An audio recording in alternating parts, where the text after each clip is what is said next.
හරි. මම අද කතා කරන්න යන්නේ SLFRS 15. ඒ කියන්නේ revenue from contract with customers. සිංහලෙන් කිව්වොත් අපි ගනුදෙනුකරුවන් සමග ඇති කරගන්නා වූ කිවිසුම් වලින් අපට හම්බ වෙන ආදායම අය භාරය. හරි. මම දැන් මේක ගැන කතා කරද්දි මේ ස්ටෑන්ඩඩ් එක ගැන කතා කරද්දී මම නිකන් කිව්වොත් මේ ස්ටෑන්ඩඩ් එක වෙලා තියෙන්නේ සාමාන්‍යයෙන් ස්ටෑන්ඩඩ් කිහිපයක් වෙනකොට ආදේශයක් වගේ වශයෙන් තමයි වෙලා තියෙන්නේ. ඒක ගැන දැනගන්න ඕනේ නෑ එච්චර. හරි.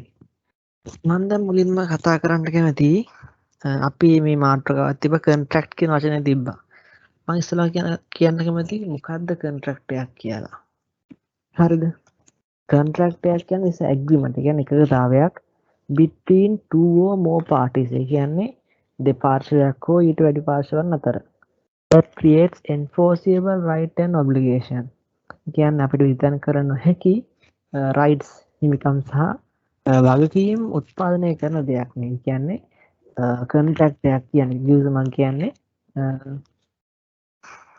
අපිට බේරෙන්න බැරි හිමිකම් සහ වගකීම් ජනනය කරන දෙපාර්ශ්වයක් හරි ඊට වැඩි පාර්ශ්වයන් දෙපාර්ශ්වයන් අතර ඇති කරගන්නා වූ එකගතාවයක් තමයි මේ කොන්ට්‍රැක්ට් එකක් කියන්නේ.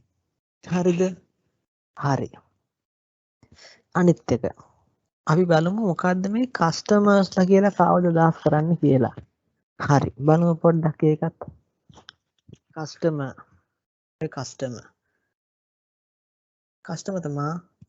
තමයි who are the customer තමයි කියන්නේ who are the කියන්නේ ප්‍රශ්නයක් නෙමෙයි customer කියන්නේ who are the parties that buys good and services within the normal business activities. ඒ කියන්නේ customers කියන්නේ business එකේ normal business activities වලින් මේ අපේ goods and services මිලදී ගන්න එක්කෙනෙක්. කියන්නේ normal business activities කියන්නේ මොනවාද? දැන් ඔයා විකුණන්නේ ඉඩම් නම් ඒ ඉඩම් ගන්න කට්ටිය කස්ටමර්ස්ලා. ඔයා විකුණන්නේ පිටි නම් ඒ පිටි ගෝණි ගන්න කට්ටිය කස්ටමර්ස්ලා. ඔයා විකුණන්නේ පාන් නම් ඒ පාන් ගන්න කට්ටිය ඔය කස්ටමර්ස්ලා. හරිද? නැතුව ඔයා පාන් විකුණලා දැන් ඔයාගේ තියෙන කක්කරිවා පත්කමක් විකුණනවා. කක්කරි මැෂින් එකක් විකුණනතර එතන ඇති වෙන්නේ එතනින් ඇති වෙන ඉන්කම් එක අදාළ වෙන්නේ නැහැ මෙතනට. කියන්නේ ඒක normal business activity එකක් නෙමෙයිනේ. ඔයා පාන් විකුණන්නේ දැන් ඔයා එතන විකුණන්නේ මොකද්ද? මැෂින් එකක්. ඒතර මැෂින් එක කියන්නේ පාන් එකට සම්බන්ධතාවයක් නැහැනේ. හරි කියන්නේ අපේ බිස්නස් එකේ තියෙන property plant and equipment විකුණන ඒවා මේ ස්ටෑන්ඩඩ් එකට අපි ගන්න බෑ. හරිද? තනිකරම අපි normal business activities විතරයි අපි මේ ස්ටෑන්ඩඩ් එකට ගන්නෙ. හරි. දැන් අපි මේ ස්ටෑන්ඩඩ් එක කතා කරද්දී අපි මේ ස්ටෑන්ඩඩ් එක පුරා වීදී තියෙන්නේ විශ්වය පුරා ස්ටෑන්ඩඩ් එක පුරා වීදී තියෙන්නේ ස්ටෙප් 5ක් සම්බන්ධයෙන්. අපි අයභාරයක් කොහොමද අපි අයිඩෙන්ටිෆයි කරගන්නේ ඉන්කම් එකක් විදියට. අපි there are 5 types of step to recognize incomes revenue from contract with customers. හරිද? මම ඉස්සෙල්ලාම කියන්නම් ඒ මොනවාද ඒ ස්ටෙප් 5 නැත්නම් ඒ 5 ස්ටෙප් මොඩල් එකේ තියෙන ස්ටෙප් 5 මොකක්ද කියලා මම කියන්නම්. කෙටියෙන්. හරිද? හරියනේද? identifying the contract. ඒ කියන්නේ අපි ගිවිසුම හඳුනා ගන්නවා. identify the contract. හරිද? අනිත් එක identifying the performance obligation. ඒ කියන්නේ අපේ ගිවිසුමේ තියෙන අපිට තියෙන බැඳියාවන් අය මොනවද කරන්න ඕනේ කියලා අපි හඳුනා ගන්න ඕනේ. හරිද? අනිත් එක determine තුන්වෙනි එක determine the contract price. ඉතින් අපි මේ තියෙන transaction price අපේ තියෙන කන්ට්‍රෝල්ට අපි මිලක් තීරණය කරන්න ඕනේ. හරි. අනිත් එක allocating the transaction price over the performance obligation. ඒ කියන්නේ අපි මේ තුන්වෙනි ස්ටෙප් එකේ අපි තීරණය කරපු මිල අපි අර දෙවෙනි ස්ටෙප් එකේ හොයාගත්ත performance obligation අතරේ අපි එක performance obligation එකට කීය දෙන්නේ කියලා අපි allocate කරන්න අපි විභාගයෙන් කරන්න ඕනේ මිල. හරිද? අන්තිම එක තමයි recognizing revenue as performance obligation not satisfied. ඒ කියන්නේ අපි අපේ තියෙන performance obligation අපි ඉටු කරාට පස්සේ අපි ඒකට ප්‍රදාළව තියෙන income එක අපි recognize කරනවා revenue එකක් විදියට. හරි. පළවෙනි step එක මම කතා කරන්න යන්නේ. හරිද? හරි මං ආයෙ දැන් මේ පහ ගැන ආයෙ මං කතා කරනවා ඒ පහම කියන් යනවා. දැන් මං ආයෙ එකින් එක කියන් යනවා දැන් මේ ගැන විස්තර. හරිද? identifying the contract. අපි contract එක අඳුර ගන්න ඕනේ. හරි. ඒ යටතේ මං කියනවා five criteria to be a contract. There are 5 criteria to be a contract. හරිද? ඒ කියන්නේ අපිට නිර්ණායක පහක් තියෙනවා ඒක contract එකක් වෙන්න නම්. එකක් දෙකක් තුනක් නෙමේ, පහෙන් තුනකුත් නෙමේ, පහෙන් හතරකුත් නෙමේ. මේ පහම satisfy වෙන්න ඕනේ contract එකක් වෙන්න නම්. හරිද? හරි. මුලින් මොකක්ද තියෙන්නේ? The parties to the contract have approved the contract. ඒ කියන්නේ ඒ contract එකේ ඉන්න හැම පාටි එකක්ම මේ contract එක approve කරලා තියෙන්න ඕනේ. හරිද? example එකක් කිව්වොත් ඉතින් අපි දැන් කලින් හරි බඩුවක් මොකක්ද මැෂින් එකක් ගන්න යනවා. ඒ මැෂින් එකට අදාළව තව ඉතින් quotation ගන්න ඔක්කොම ඉවරනාට පස්සේ මම බිස්නස් එකක් වශයෙන් මම ඒ සප්ලයර්ට මම අරිනවා purchase order එක නැත්නම් කියන PO එකක් කියනවා. purchase order එක කියනවා මට මේක ඕනේ කියලා. එතකොට ඒ purchase order මම යවු පමණින්ම මට පුළුවන් මේක එක expense එකක් නැත්නම් මගේ මුදල් ගලා යෑමක් වශයෙන් මට එතන ගිවිසුමක් හඳුනා ගන්න පුළුවන්ද? බෑ. අර සප්ලයර්ට කියන්න ඕනේ හරි මම මේක වාට සපයන්න ලෑස්ති මේ මැෂින් එක කියලා අර සප්ලයර් කිව්වොත් විතරයි ඔයාට ඒක අඳුර ගන්න පුළුවන්. අන්ද සප්ලයර් පැත්තෙන් බැලුවොත් එහෙම. එහෙනම් අපිට එතන කිසිම තාම කොන්ට්‍රැක්ට් එකක් ඇදලා නැහැ. මොකද තාම සප්ලයර් ඇප්‍රූව් කරේ නැහැ මම මේ මැෂින් එක දෙනවා කියලා. තාම මං කැමති වෙලා මම PO එක හරි විතරයි. අන්න ඒක. අනිත් එක the rights and obligation of each party are established. ඒ කියන්නේ දෙපාර්ශ්ව ඉටු කරන්න ඕන දෙපාර්ශ්වයට තියෙන හිමිකම් සහ බලවීම් හරි පැහැදිලිව මේ ප්‍රකාශ කරලා තියෙන්න ඕනේ මේ කොන්ට්‍රැක්ට් එකක. අනිත් එක the payment terms are specified. ඒ කියන්නේ අපි pay කරන විදිය. අපි දැන් එකපාර සල්ලි ගෙවනවද? දැන් පොඩ්ඩක් ගෙවලා ඉතුරු ටික අනිත් මාසෙ ගෙවනවද? නැත්නම් අවුරුද්දෙන් අවුරුද්දට ගෙවන්නේ? නැත්නම් කොහොමද මාසෙන් මාසෙට දවසින් දවසට? ඒ ගෙවන විදිය ගැන මෙතන ස්පෙસિෆයි කරලා තියෙන්න ඕනේ. හරි. අනිත් එක the transaction has a commercial substance. හරි. ඒ මොකක්ද කියන්නේ? මම පොඩ්ඩක් තේරුම් කරන්නක මම මේක ඕගලන්ට LKS 38ත් කියලා දුන්නා. හරිද? හිතන්න අපි ගාව තියෙනවා මැෂින් එකක් තියෙනවා. ඒ මැෂින් එක තාම පාවිච්චි කරන්න පුළුවන් අවුරුදු 5ක් විතර. ඒ කියන්නේ ඒක useful lifetime එක 5 years and its carrying amount is let's assume 500,000 ලක්ෂ 5ක් කියලා. හරි. එතකොට ලක්ෂ 5යි 5 years හරි. අපි දැන් මේ මැෂින් එක exchange කරනවා වෙන මැෂින් එකක් එක්ක. වෙන්න බොලේ මේ මැෂින් එකත් අවුරුදු 5 තාම පාවිච්චි කරන්න පුළුවන්. ඒකෙත් carrying amount එක නැත්නම් ඒකේ market value එක ලක්ෂ 5යි. එතකොට එතන කිසිම වාණිජ්‍ය වශයෙන් වැඩි දිනුවක් කියලා දිනනවද? නෑ. එතන කිසිම commercial substance එකක් නෑ. ඒ කියන්නේ කිසිම අගේ වැඩිවීමක් සිද්ධ වෙලා නෑ. හරිද? දැන් මෙතනත් අපි දැන් මේකට ඒක අපි දැන් මේ ස්ටෑන්ඩඩ් එකට ඒක ගාව ගද්දී අපි හිතන්න පුළුවන් මෙහෙම. අපිට සප්ලයි වෙන දැන් ඉන්කම් ඉදරගන්නේ. එතකොට හිතන්න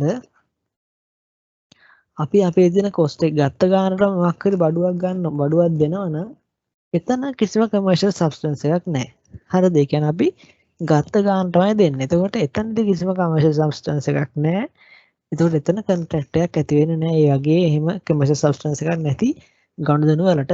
ඒ කියන්නේ නිකන් අතේ දුරින් සිද්ධ ඒක අත යාළුවකමට සිද්ධ වෙන දෙයක් වගේ. ඒ වගේ දෙයක්. හරි.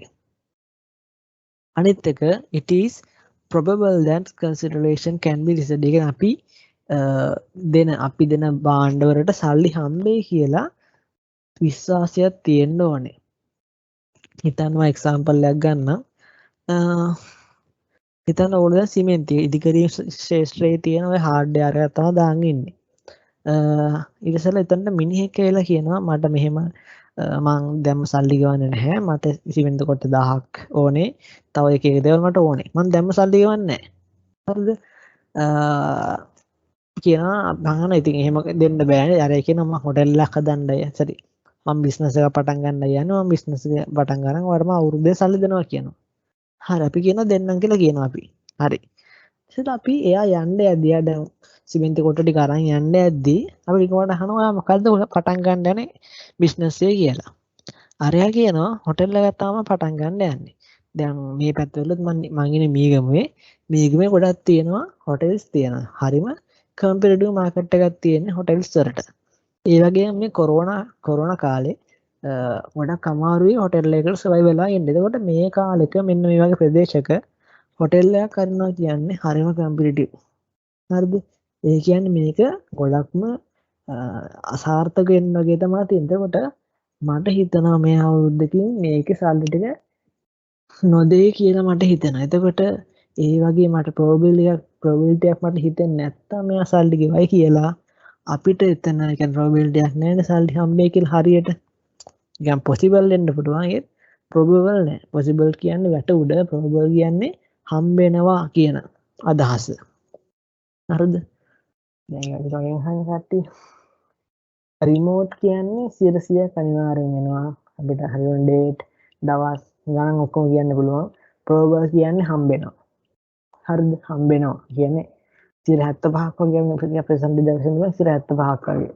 possible කියන්නේ වැට උඩ. වෙයිට් දන්නෙත් නෑ නොවේට් දන්නෙත් නෑ. එතකොට දැන් මේ මං කිව්ව එක්සැම්පල් එකේ possible. ඒ කියන්නේ ඒක sure නෑ, probable නෑ. එතකොට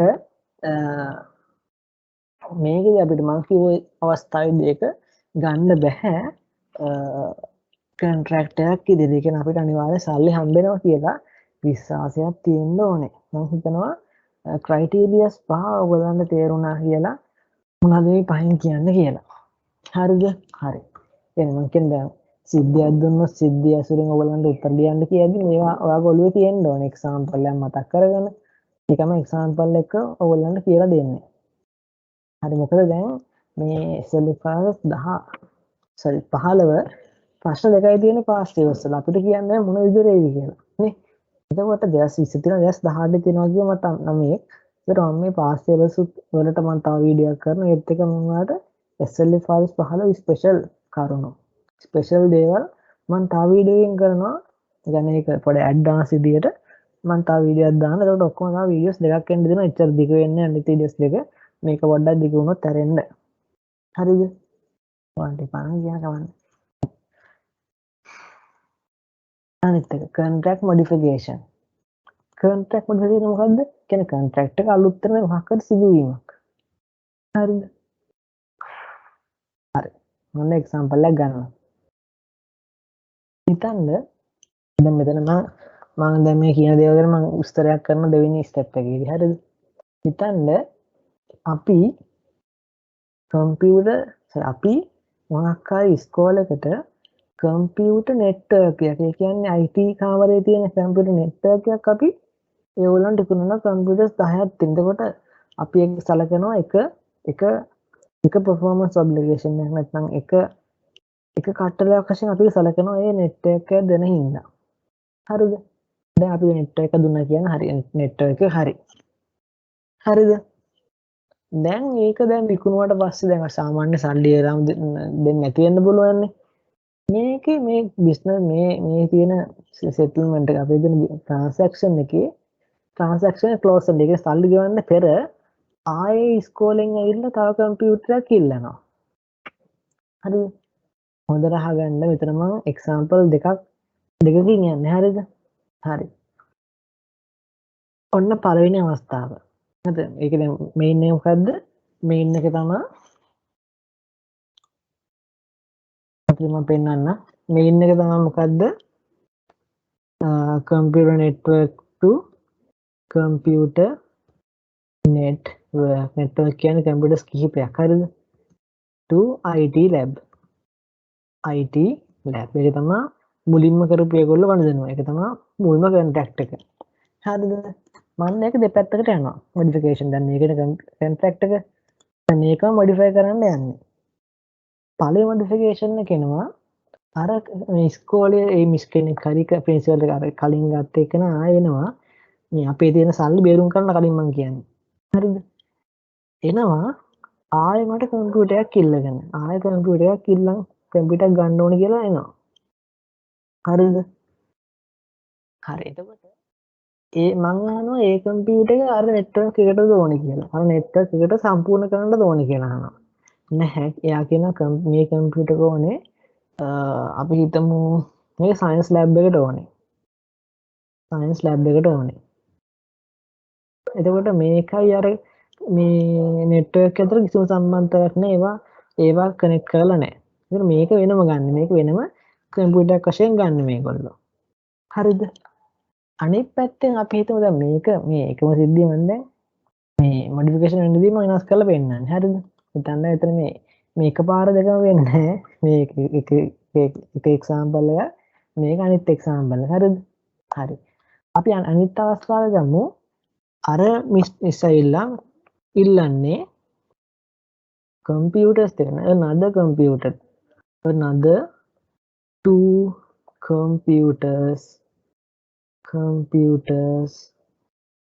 for IT network. ඒ කියන්නේ අර කලින් අපි අර 10ක් ගත්තනේ. එතන 10 computers හදන්න හැදෙන්න ඕනේ. අපි ඉතින් 10ක් ගත්තනේ computers. ඒ 10ට තව දෙයක් සම්බන්ධ කරන්න මෙයා එනවා. හරි. මේක තමයි සිද්ධි දෙක. මුල් සිද්ධියේ සයන්ස් ලැබ් එකට කම්පියුටරයක් එක කම්පියුටරයක් තමයි අරගන්න යන්නේ.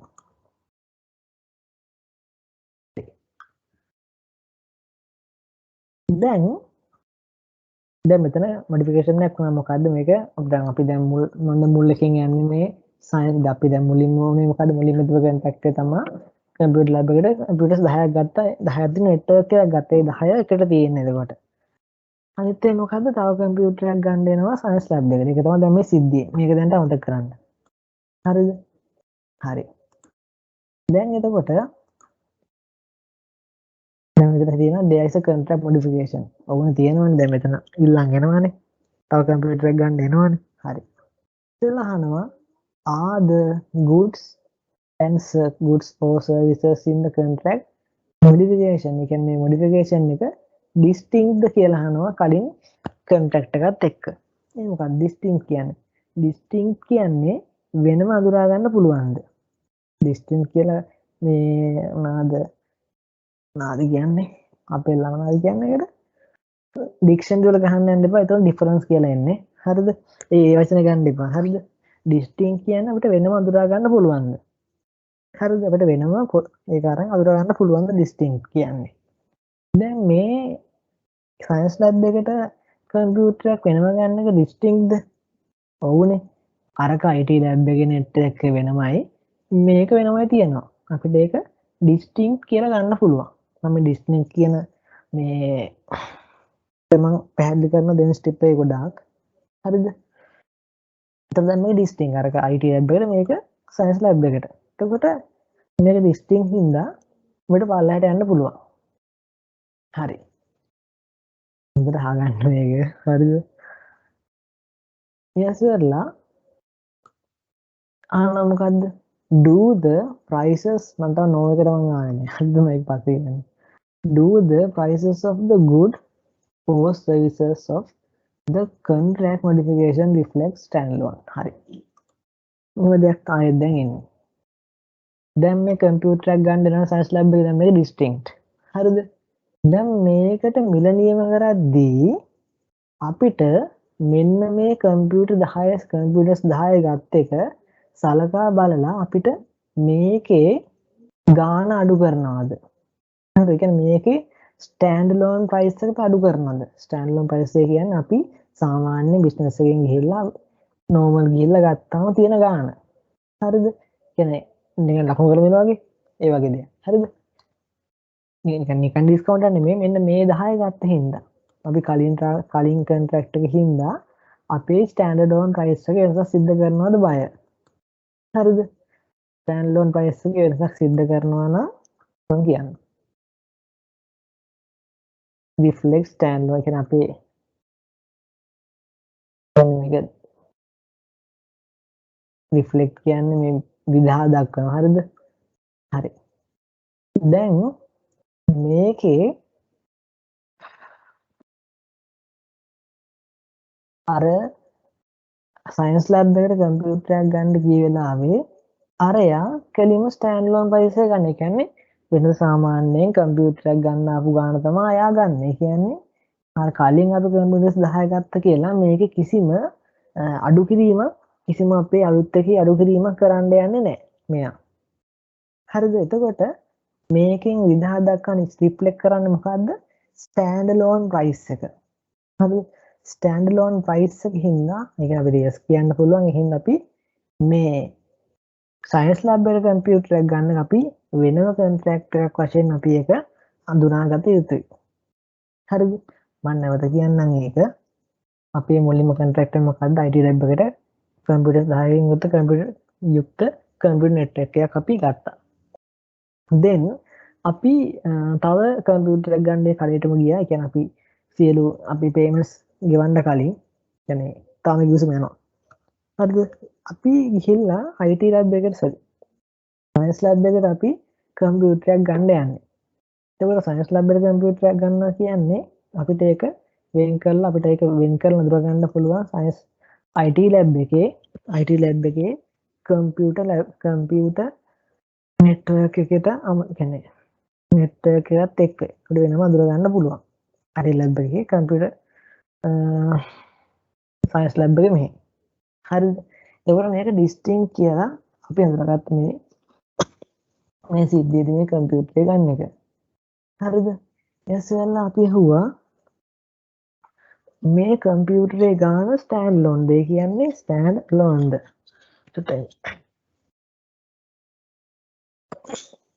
ඒ කියන්නේ මේකේ තියෙන කම්පියුටරේ ගාන සාමාන්‍යයෙන් අපි කම්පියුටරයක් ගද්දි වෙන්න පුළුවන් තියෙන ගානද?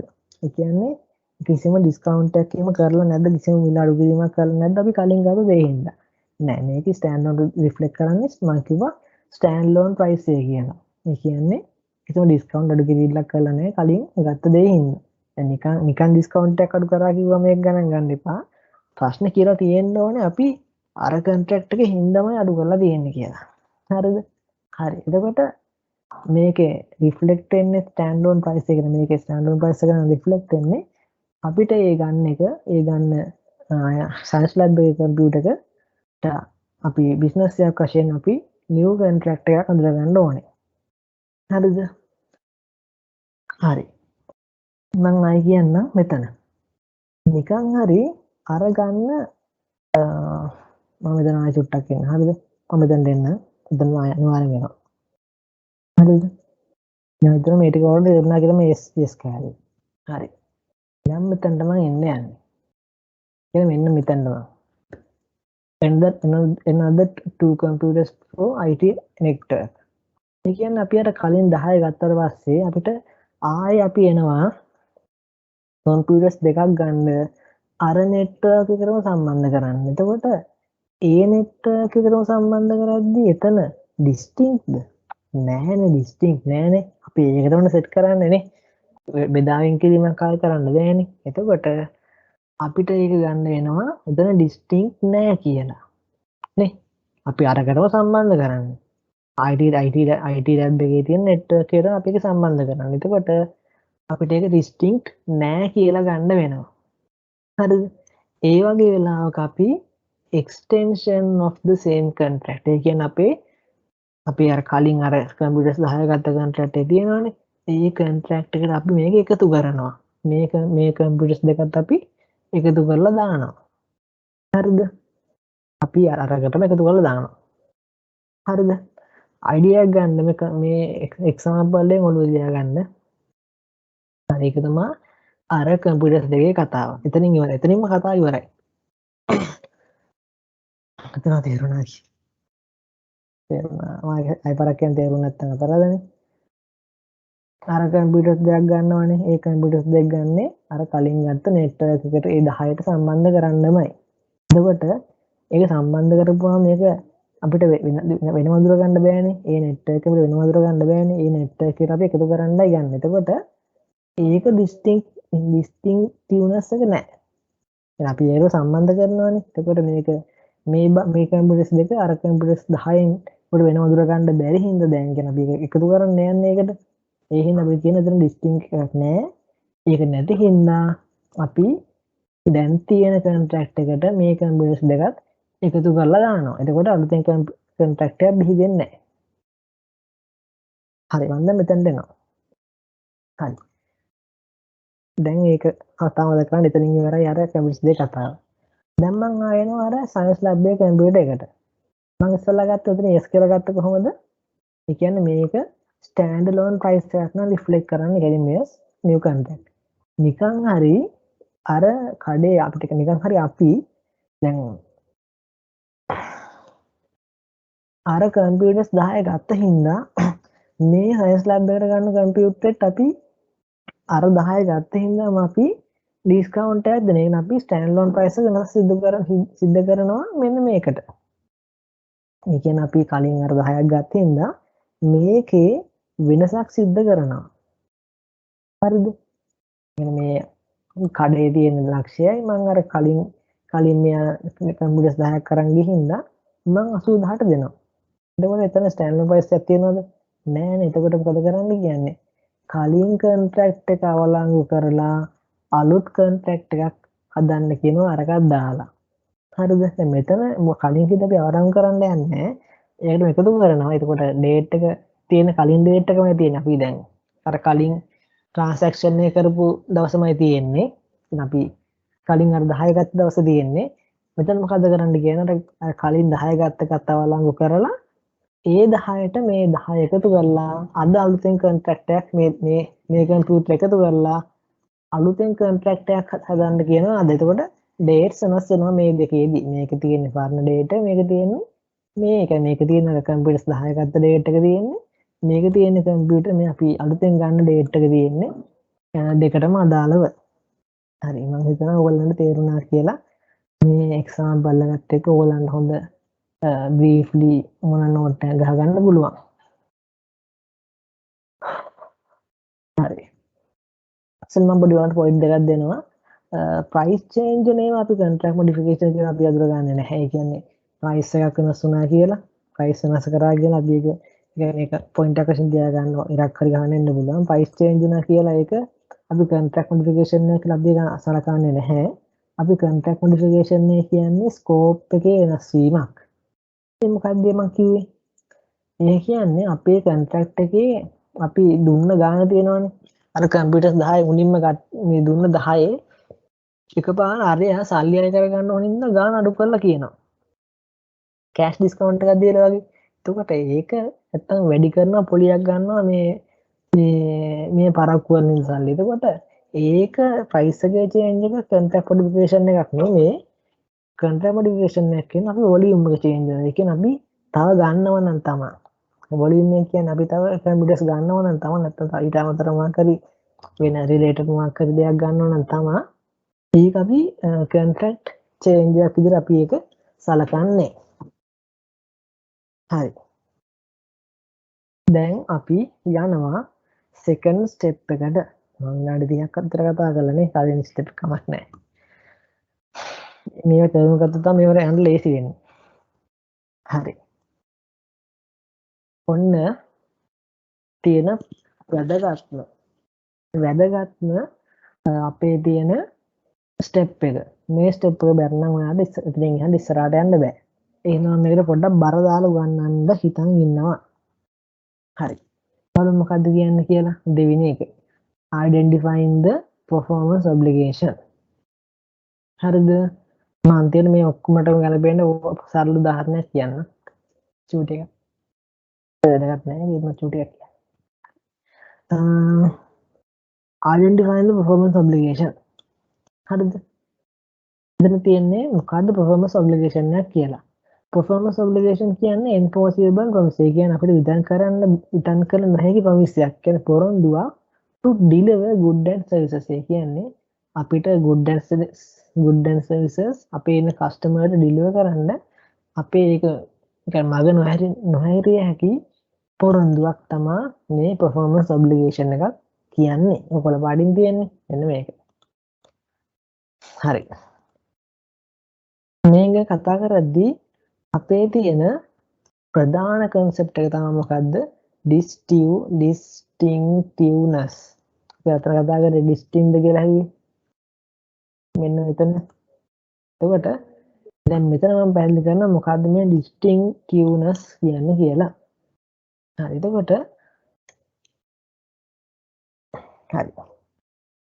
නම් ඉස්සෙල්ලාම අපේ මැඩම් නේ කරේ මම දන්නේ මම ආවේ නැහැ. අපේ මැඩම්ගේ හෑන්ඩ් අවුට් එකේ තියෙනවා පොඩ්ඩක් කියන්න. හරි මෙන්න මේක තමයි තියෙන්නේ distinctiveness කියනවාට. මම දන්නේ ඕගොල්ලන්ට පැහැදිලි කරන්නේ නැද්ද කියලා මේක. හරි.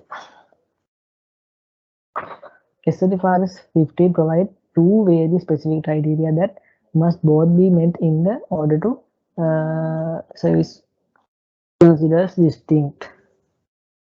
හරිද? පළවෙනි අවස්ථාවේ distinct නැතික බලා ගන්න. The customer must be able to benefit from the goods or services either on its own or together with another readily available resources capable of being distinct. හරිද? ඒක. තේරුම කියන්න. හරිද?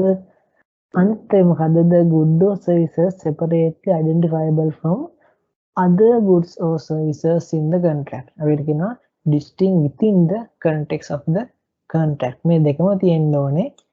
ඒක distinct කියලා අපි හඳුනා ගන්න. හරි. දැන් අපි මගේ පැහැදිලි කිරීමට මේ සම්බන්ධයෙන් මගේ පැහැදිලි කිරීම කරන්න පස්සේ මේ දෙක ඔයගොල්ලන්ට තේරෙනවා. හරි. අපිට මෙතඩ් දෙකක් තියෙනවා මේක අඳුර ගන්න. මම දැන් කතා කරන්න යන්නේ මෙතඩ් 1 එක ගැන.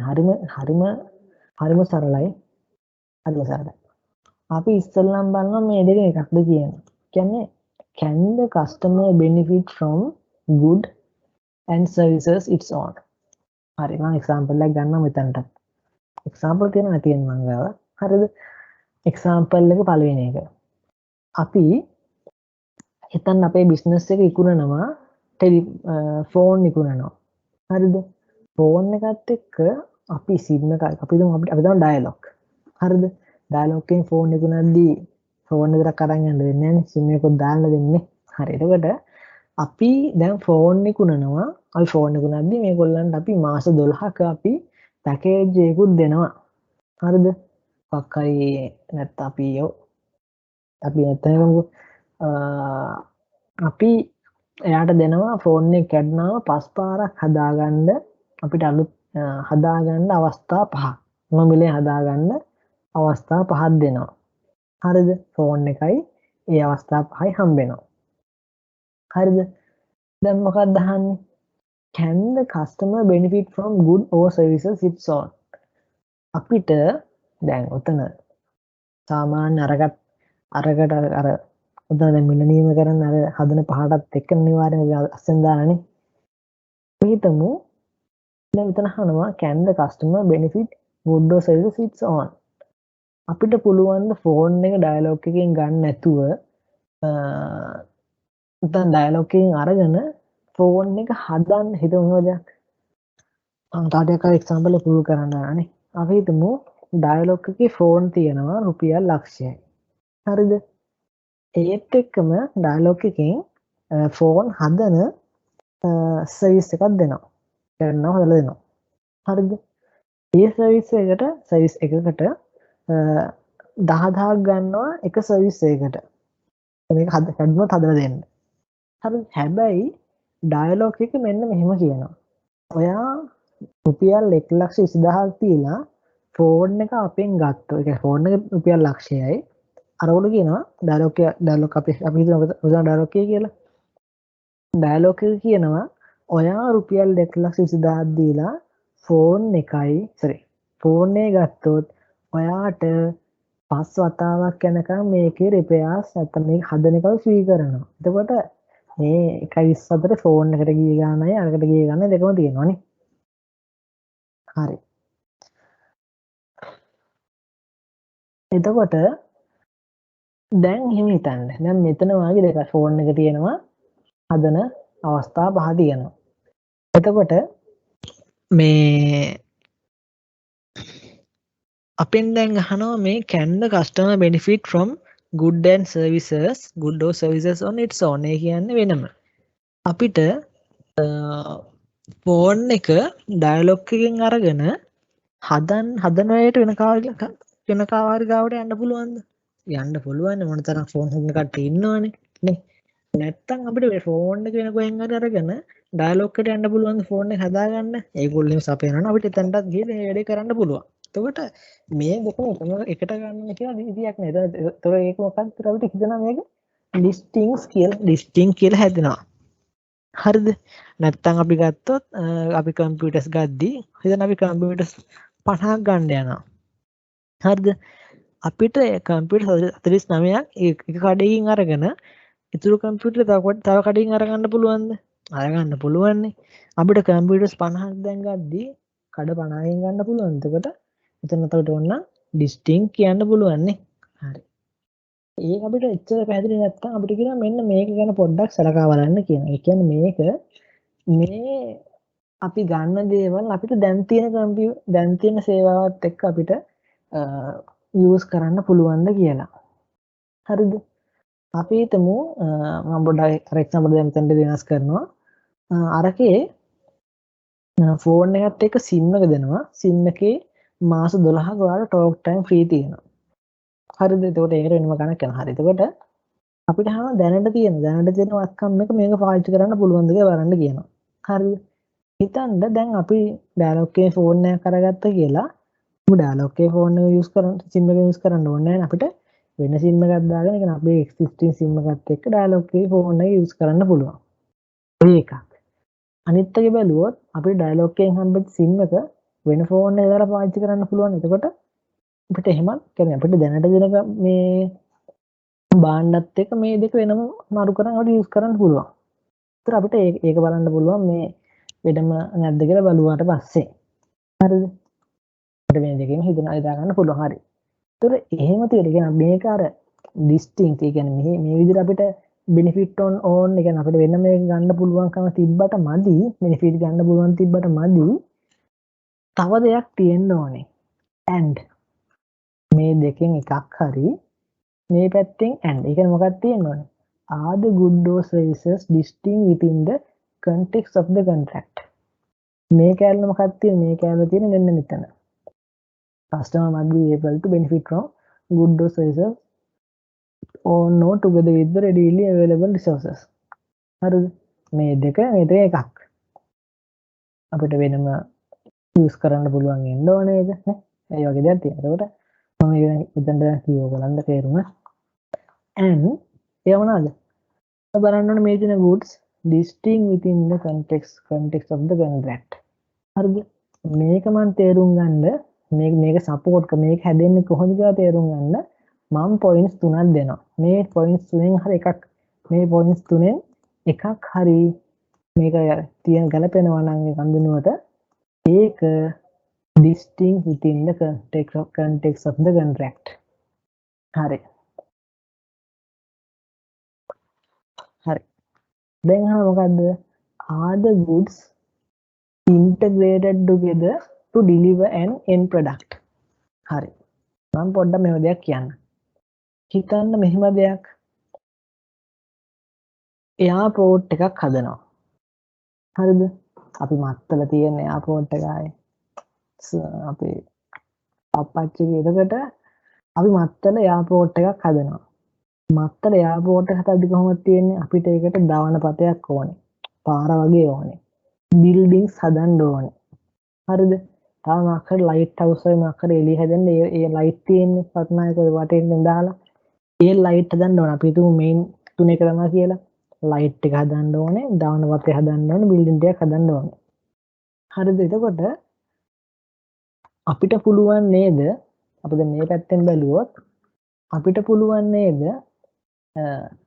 බිල්ලින් එක එක්කෙනෙක්ට හදන්න දීලා හරිද බිල්ලින් එක එක්කෙනෙක්ට හදන්න දීලා වුණා අපි දැන් එයාපෝට් එකටම හදන්නේ නේද අපිට පුළුවන් නේද එයා බිල්ලින් එක එක්කෙනෙක්ට හදන්න දීලා දානපති තව එක්කෙනෙක්ට හදන්න දීලා කියන්නේ අපිට දානපති තව එක්කෙනෙක්ට හදන්න දීලා අනිත් එක මොකද මම කිව්වේ ඒ ලයිට් සෙට් එක හදන්න තව එක්කෙනෙක්ට වාර දෙන්න පුළුවන් නේද ඒ කියන්නේ අපිට ඒක වෙන වෙනම පාවිච්චි කරන්න ගන්න පුළුවන් නේද නේ එතකොට මේක අපිට තේරෙනවා මේ බිස්නේ අපේ තියෙන එයාපෝට් එකේ තියෙන මේ බිල්ඩින් එකයි මේ පාරයි මේ ලයිට් එකයි ඩිස්ටින්ග්ස් කියලා අපිට හිතෙනවා බෙදාගෙන කරගන්න පුළුවන් නේ හරි දැන් අපි එහෙම හිතුවට අපි දැන් මේ මෙන්න මේකත් දැන් කම්ප්ලීට් වෙන්න ඕනේ අපෙන් මොකද්ද මුලින්ම අහන්නේ are the wood integrated together to deliver an end product මේ තුන මං කිව්ව දාවන පතේ මං කිව්ව බිල්ඩින් එකයි මං කිව්ව ලයිට් සෙට් එකයි අර එළියට පේන්න ඒ තුන ඉන්ටග්‍රේට් වෙනවද end product එකක් දෙන්න එළියට ඕනේ මොකක්ද end product එක end product එක තමයි එයාපෝට් එක කියන්නේ හරිද එතකොට එයාපෝට් එක කියන එයාපෝට් එකේ කියන end product එක එළියට බිහි කරන්න output එක දෙන්න බිල්ඩින් එකයි දාවන පතයයි ලයිට් සෙට් එකයි එකට ඉන්ටග්‍රේට් වෙලා තියෙන. එතකොට අපිට අර බිල්ඩින් එකයි ලයිට් සෙට් එකයි අපේ තියෙන දාන පතයයි ඩිස්ටින්ග්ස් කියලා ගන්න බෑ. මොකද ඒ තුන ඉන්ටග්‍රේට් වෙනවා අපේ එයාපෝට් එකේ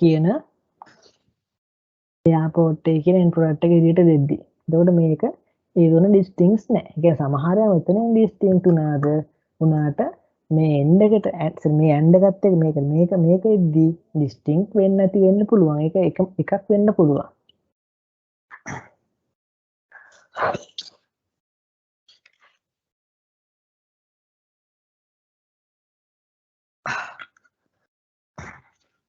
හරි.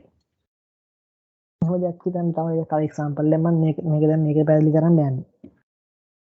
හිතන්න අපි දැන් softwares මොකක්ද හොඳ අලුත් අපේ තියෙන කම්පියුටර්ස් පරණයි. හරි අපි දැන් අලුතෙන් accounting softwares දාගන්න යන අපේ කම්පියුටර්ස් වලට. ඔය තියෙන snap වගේ ලොකු හොඳ ඒවා දාගන්න යන්නේ අපි. නිකන් අපි දන්න දෙයක් කරමු කියමු. කක්කරි මායවබ්බරි මොන හරි. එතකොට අපි ඒව දාගන්න ඕන හින්දා අපි හිතන්න ඒ softwares කියන්නේ ඒ accounting software එකයි අපි කම්පියුටර්ස් ගන්නවා. හරිද? එතකොට අපි මේ පැත්තේ ඉඳලා බලුවොත් software එක අපිට ඕන සෙලරගෙන් එක්සෙල් කෙනෙක්ගෙන් යන්න පුළුවන්. හරිද? කම්පියුටර්ස් ගන්නවා නම් ඒකට අදාළව අපිට කම්පියුටර්ස් ඕන සෙලරගෙන් යන්න පුළුවන්. ඒ කියන්නේ අපිට software එක වෙනම අපිට benefit අරගෙන කම්පියුටර්ස් වලින් අපිට වෙනම benefit ගන්න පුළුවන්. එතකොට පළවෙනි ස්ටෙප් එකේදී ඒක මොකද distinct වෙනවා මේ software එකයි ඒ කම්පියුටර් සෙට් එකයි. හරි අපි දැන් end එකට ඇවිල්ලා මම දැන් මෙතනට එනවා. හරි. අපි දැන් හිතමු අර accounting software එක ගද්දිම අපි කම්පියුටර් සෙට් එකක් ගත්තේ අපේ දැනට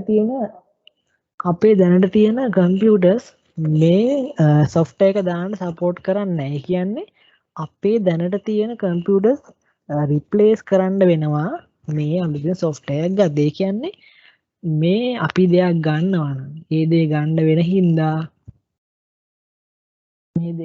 වෙන හින්දා අපේ තියෙන දේවල් රිප්ලේස් කරන්න වෙලා ඒ දේවල් ගන්න ඕන. කියන්නේ අපි දැන් අර කම්පියුටර් සෙට් එකේ software එක ගත්තට අපි ඇත්තට කම්පියුටර් ස්ටික් ගන්න මොකද? අපේ තියෙන existing computers අපිට පාවිච්චි කරන්න බෑ. ඒකින් අපි ඒවා customize නැත්නම් අපි කියන customize එක වෙනස් කරනවානේ. දැන් replace කරන්න වෙනවා මේ accounting software එක ගන්න හින්දා. එතකොට මේ accounting software එකයි අරකයි ගන්න එකයි කියන්නේ computers ගන්න එකයි අපිට distinct කියන්න බෑ. මොකද එතන replace කරන්න සිද්ධ වෙනවා. ඒ කියන්නේ අපිට එතන මම කිව්ව දෙත් එක තේරෙන්න ඇති. අර accounting software එක ගන්න හින්දා අපිට replace කරන්න සිද්ධ වෙනවා. හරිද? අන්න ඒකයි අපිට ඒක ගන්න බෑ. නිකන් හරි එහෙම රිප්ලේස් කරන්න සිද්ධ වෙන්නේ නැහැ. ඒත් අපි අලුතෙන් කම්පියුටර්ස් ගන්නවා නම් එතකොට ඒ කම්පියුටර්ස් වෙනම අරගෙන අපිට කම්පියුටර් සොෆ්ට්වෙයාර් වෙනම ඩිස්ටින්ක්ට් කියලා ගන්න පුළුවන්. ඒ දෙකට සොෆ්ට්වෙයාර් ගන්න හින්දාම දැනට තියෙන කම්පියුටර්ස් වලට මේක දාන්න බැරි හින්දා අපි අලුතෙන් කම්පියුටර්ස් ගන්න. එතකොට මේ සිද්ධිය performance obligation දෙකක් නෙමෙයි මේක performance obligation එකක්. එතකොට මේක ඩිස්ටින්ක්ට් නෑ. හරි. අනිත් එක තව එක්සැම්පල් එකක් ගන්නවා දැන්. එක්සැම්පල් ගොඩ එනේ. එන මැදයක දෙවලන කවන්නේ. අනිත් එක්සැම්පල් එක. මේ ඕන දෙයක් අහන්න වගේ. හරි. අනිත් එක. can මම එක්සැම්පල් එකක් ගන්නම්. ඔයගොල්ලන්ගේ දැන් කම්පියුටර් ලැබ් එකට කම්පියුටර්ස් 50ක් ගන්න ඕනේ. 50ක නෙට්වර්ක් එකක් ගන්න ඕනේ. 50ක් නේ කියන කම්පියුටර්ස් 50ක් තියෙන නෙට්වර්ක් එකක් ඒක. LAN WAN ඔය දන්නවනේ ඔයගොල්ලෝ LAN තියෙන LAN නේ මම දන්නේ. ඕකේ. එතකොට මේ LAN කියන අපි කම්පියුටර්ස් නෙට්වර්ක් එකක් ගන්න. එතකොට මේ 50ට කම්පියුටර්ස් 50ක් ගන්නවනේ. එතකොට මේ කම්පියුටර්ස් 50 අපිට එක කම්පියුටර් එකක් එක කඩේකින් අරගෙන ඒ කියන්නේ රමේෂ් කඩෙන් අරන් අනිත් කම්පියුටරේ සඳවිනේ කඩෙන් අරන් අනිත් කම්පියුටරේ සඳදී කඩේ අරන් එහෙම ගන්න පුළුවන්. 50 මොන අපිට ගන්න පුළුවන් නේ. පස්සේ සෙට් කරගන්න පුළුවන් නේ. නෙට්වර්ක් එකක දෙන්නේ එකම කඩෙන් ගන්න ඕන කියන නීතියක් නෑ. කවදාවත් නේ මම IT කරලා නෑ ඒත් මම දන්න තරමින් එimhe එකම කඩෙන් ගන්න ඕනේ නෑ. හරිද? එතකොට පළවෙනි ස්ටෙප් එකේදී බැලුවොත් ඒක distinct. ඒක distinct නේ 50ම performance obligation 50ක් වෙනවා එතනදී. ඒ ප්‍රමාණ අපිට වෙනම පාවිච්චි කරලා ගන්න පුළුවන් නේ. වෙනම අපිට යූස් කරන්න පුළුවන් කම්පියුටර්ස් 50ම නේ. හරි. මම මෙතනට යන්නේ. හරිද? එතකොට අපි දැන් මෙතන කම්පියුටර් දැන් මේ 50 ගන්න මොකටද? කම්පියුටර් නෙට්වර්ක් එකක් කියන මේ end product එක හදන්න. එතකොට ඒක යන්නේ මොකටද? මෙන්න මෙතනින් අපි ඉන්ටර්වියේට් වෙනවා end product එක deliver කරන්න. ඒ හින්දා මේක distinct in the context of the contract එනවා. example එක කිව්වේ. දැන් මම එන්නම් මේකට එන්නේ. මම පොඩ්ඩක් example එකට වැරදුනා තේරුණා නේ බලන්න. මම හරියට කියලාපුවා. හරි. දැන් මේව දැක් හිතන්න. are the good and services in the contract interdependent? හිතන්න දැන් අපි කොරෝනා වෛරස් එකේ වෙන සීන් එකේ ඉන්නේ. පස්සෙන් දැල්ලා ළඟයි. හරිද? දැන් කවුරුරි වෛද්‍යවරයෙක් හොයා ගන්නවා මේකට 100% මම කියන්නේ 100% හරියන වැක්සින් එකක් හොයා ගන්නවා. හරිද? එතකොට මේක හරියනවනේ හින්දා කට්ටිය ෆාමසි ඉන්ඩස්ට්‍රි එකේ ඉන්න කම්පැනිස් මෙයාගෙන් ඉල්ල එනවා පේටන්ට් එක දෙන්න. පේටන්ට් එක කියන්නේ මොකද? පේටන්ට් එක කියන්නේ මේක නිෂ්පාදනය කරන්න ඒගොල්ලන්ටත් අයිතිය. හරිද? පේටන්ට් එක ඉල්ලලා ඒගොල්ලන්ට නිෂ්පාදනය කරන්න කියනවා. එතකොට මෙයා දැන් කවුරුහරි සමාගමත් එක්ක කතා කරලා දැන් පේටන්ට් එක දෙන්න යනවා.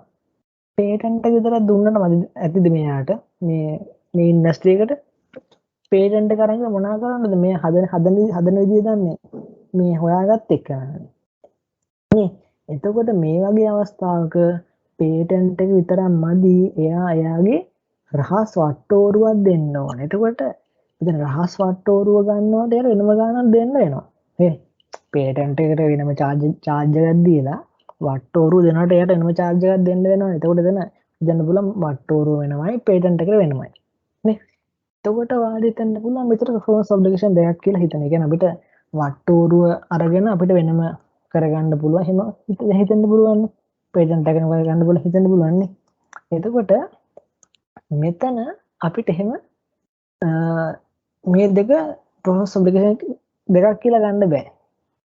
අයියේ performance obligation දෙකක් කියලා ගන්න බැරි. මොකද මේ දෙක interdependent. හරිද? මොකද අපිට පේටන්ට් එක අතරක් අරන් වැඩක් වෙන්නේ නැහැ. රහස් වට්ටෝරුව නැතුව. රහස් වට්ටෝරුව විතරක් ඉල්ලගෙන වැඩක් වෙන්නේ නැහැ. නිෂ්පාදනය කරන්න පේටන්ට් එක ඉල්ල ගන්න නැතුව. අන්න ඒ වගේ මේ දෙක අන්තර්ව ඩිපෙන්ඩ් වෙනවා. හරිද? මේක ඉන්ටර්ඩිපෙන්ඩ් වෙන හින්දා අපිට මේ දෙක එක performance obligation එකක් කියලා ගන්න බෑ. අපිට performance obligation එකක් independent හින්දා දෙකක් කියලා ගන්න බෑ අපි මේ ගන්නේ performance obligation එකක් විදියට. තාම මම ගත්තොත් මේ example එකක් මම ඔයගොල්ලන්ට කිව්වොත් අපේ තියෙන account softwares හරිද? ඒ software එක දීලා ළඟට license එකක් දෙනවා. license එක හිතන්න හොඳට මේ අපි සාමාන්‍යයෙන් හොඳ කම්පැනි එකක් නම් අපි software එක දීලා අපිට ඒක පාවිච්චි කරන license එක ගන්නත් ඕනනේ.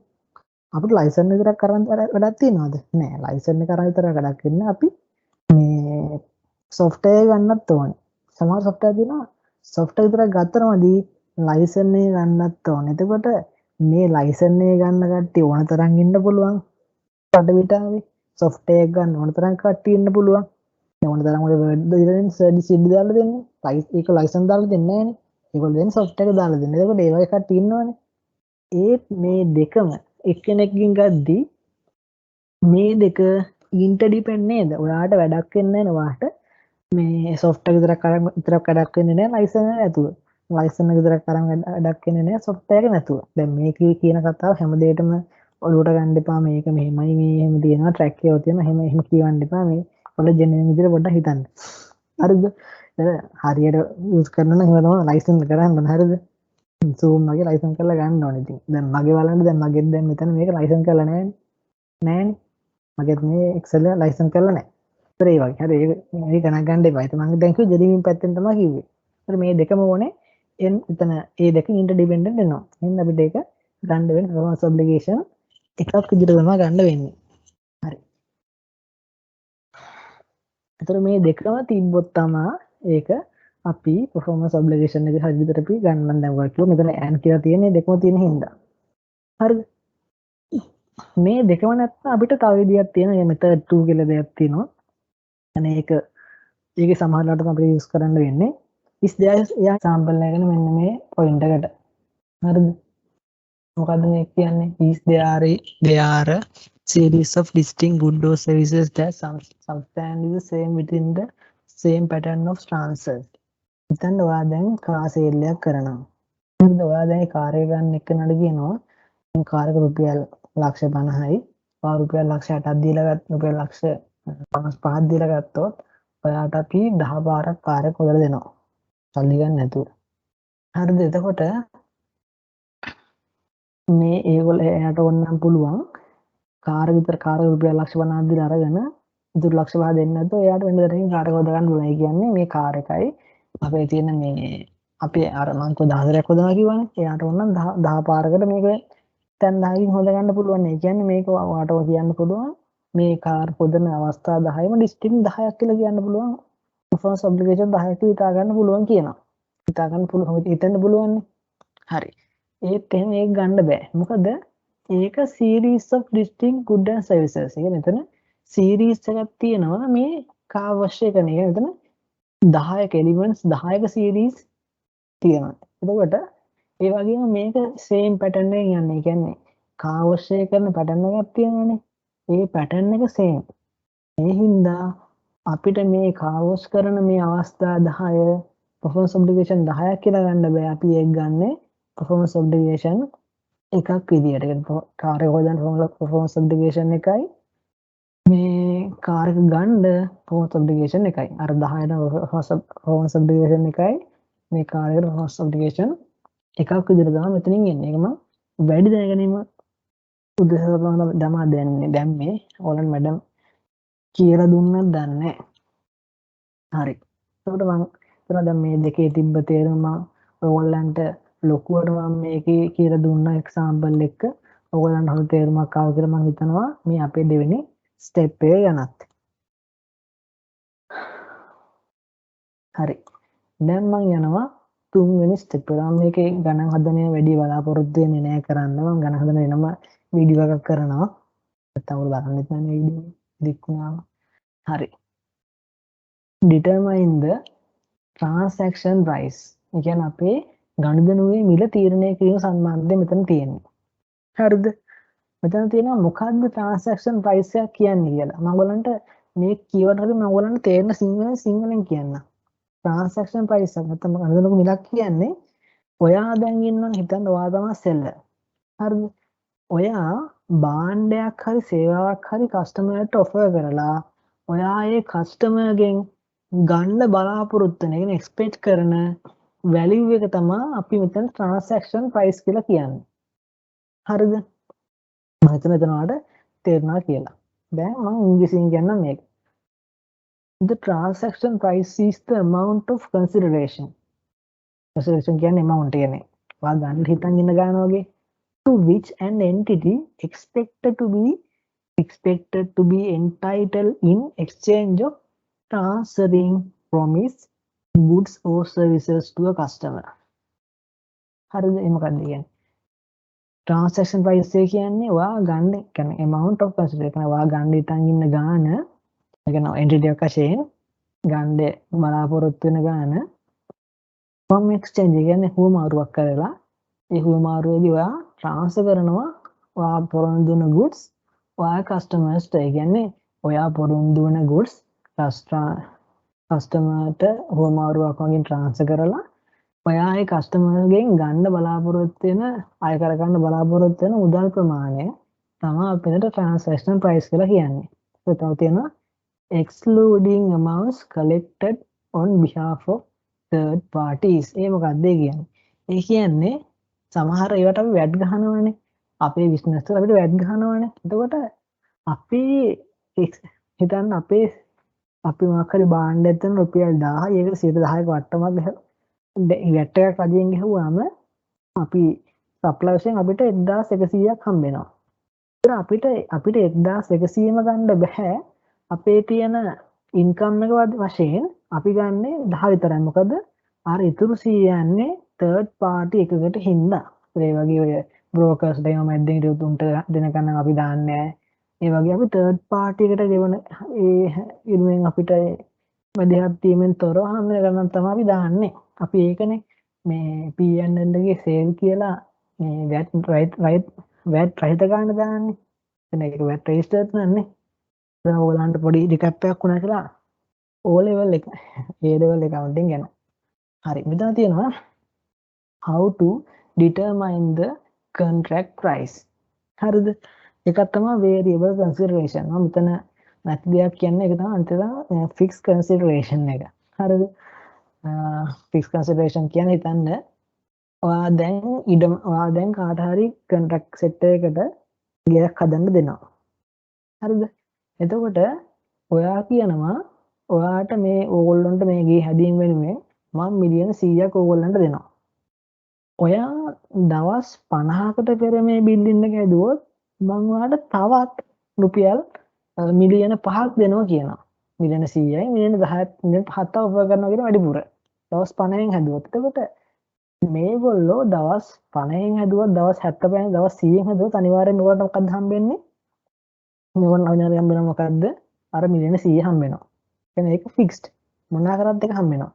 වේරියබල් කියන්නේ මොකක්ද? අර දවස් ගන්න අඩු වෙලා මේගොල්ලන්ට ඒක වෙනස් කරගන්න පුළුවන් මේක මිලියන 105කට. ඒ අර වේරියබල් කියන්නේ තමයි අපි වේරියබල් කන්සිඩරේෂන් කියන්නේ. ඒතර ඒක තේරුණා කියලා ඔයාලට ඕගොල්ලන්ට මේ වේරියබල් එක ගන්න. හරිද? අනිත් එක තමයි constraining estimate of variable consideration. ඒකත් ඒ වගේම තමයි constraining.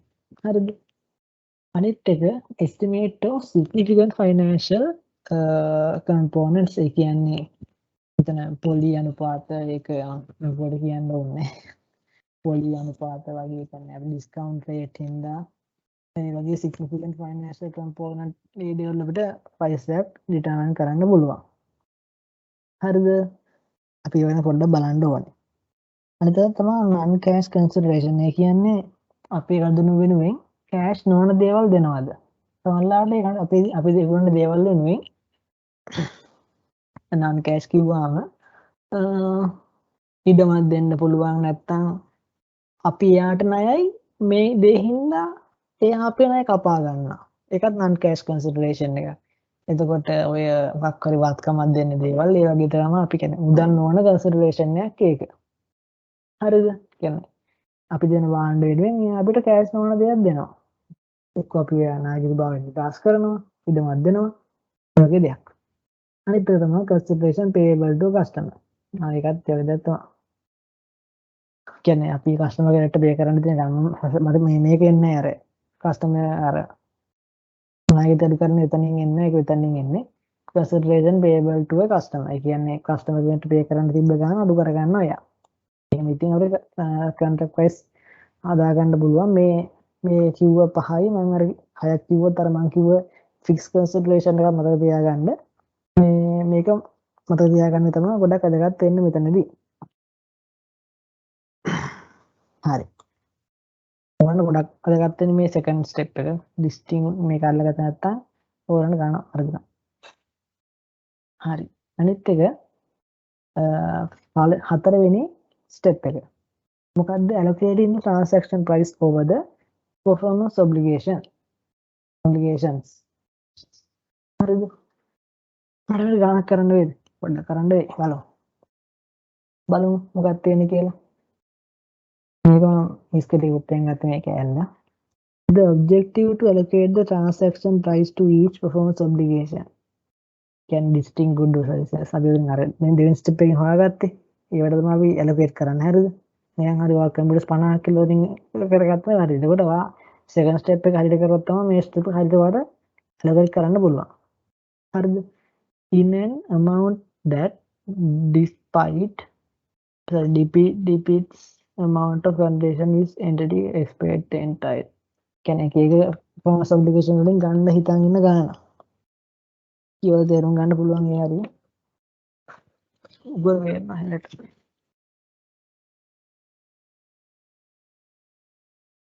මෙතන. How to allocate කියලා තියෙනවා.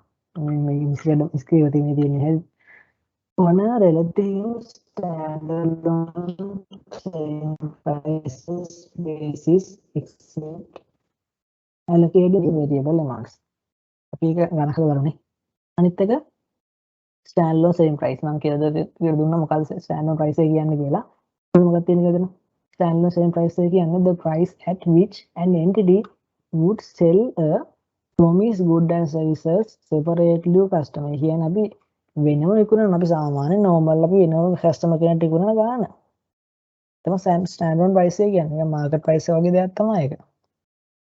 කියන්නේ කලින් ගත දේවල් අපි සරලා බලන්නේ නැතුව අපි මිල නියම කරන ඒ වගේ දෙයක්. කලින් ගත දේවල් අනේ හිතන්නවත් නැතුව ඒ වගේ. හරි. මෙතන අපිට තියෙනවා standalone price එක තීරණය කරන එක අපිට ඒක ගන්න පුළුවන් ක්‍රම කීපයක් තියෙනවා.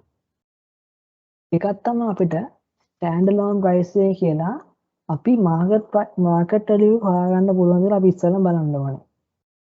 හරිද? මම කියන්නේ standalone price එක ඕන වෙන්නේ කියලා. අනිත් එක market value නැත්නම් අපි බලන්න ඕනේ අපිට market value එක adjust කරලවත් ගන්න පුළුවන් ද පොඩ්ඩක් ගැලපුමක් කරලා. පොඩ්ඩක් adjusted market value එක පොඩ්ඩක් ගන්න කරනවා. අනිත් එක තමයි cost plus markup. cost එකට markup එකක් දාලා ගන්නවා.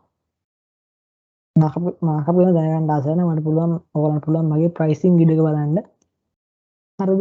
අනිත් එක තමයි residual approach. ඒ කියන්නේ ඉතිරි ගාන approach කරන ගාන. මට මේවට ගණන් තියෙනවා. මේ හැම විදිහටම ගණන් තියෙනවා. මම ඒ ගණන් කියන්නම් ඕගොල්ලන්ටම ස්පෙෂල් වීඩියෝ එකක් දාලා. හරි. මේකට වෙලාව නෙමෙයි ඒක. හරි. අපි මෙන්න මේ දෙකට කියනවා මේ market value and adjusted market value එකට අපි observable data කියලා කියනවා. ඉතින් අපිට ඒක market එක observe කරලා ගන්න පුළුවන්. මේවා අපිට non observable data කියලා කියන්න පුළුවන් මේ දෙක. මොකද අපිට මේවා market එකෙන් observe කරලා ගන්න බැරි data දෙකක් මේක. හරි.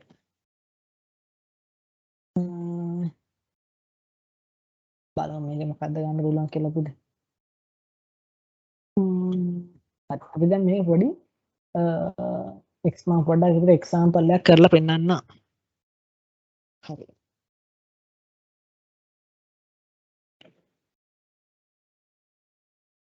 මම දැන් මේකෙන් පොඩි ගණනක් කරලා පෙන්නන්න අපි කොහොමද අපි allocate කරන්න කියලා.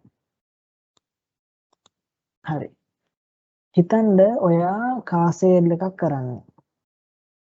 හරිද? ඔයා කියනවා මෙහෙම දෙයක්. ඔයා කියන්නේ ඔයා කියන කස්ටමර්ට ඔයා රුපියල් ලක්ෂ 55ක් ගෙවලා රුපියල් ලක්ෂ 55ක් ගෙවලා මේ කාර්යය ගන්නවා නම් ඔයාට අපි කාර් එකයි තව ස්පෙයා වීල් එකක් අමතර රෝදයක් තව අපි දෙපාරක් ඔයාට ෆුල් සර්විස් එකක් දෙනවා ඔයා කාර් එක අරන් ආපුවාම අපේ සර්විස් ස්ටේෂන් එකට අරන් ආපුවාම හරිද හරි එතකොට මම කිව්ව ගාන කීයද සම්පූර්ණ මම මේ අපේ මේ පැකේජ් එකට යන ගාන කීයද ලක්ෂ 55යි 55 ලක්ෂයයි නේ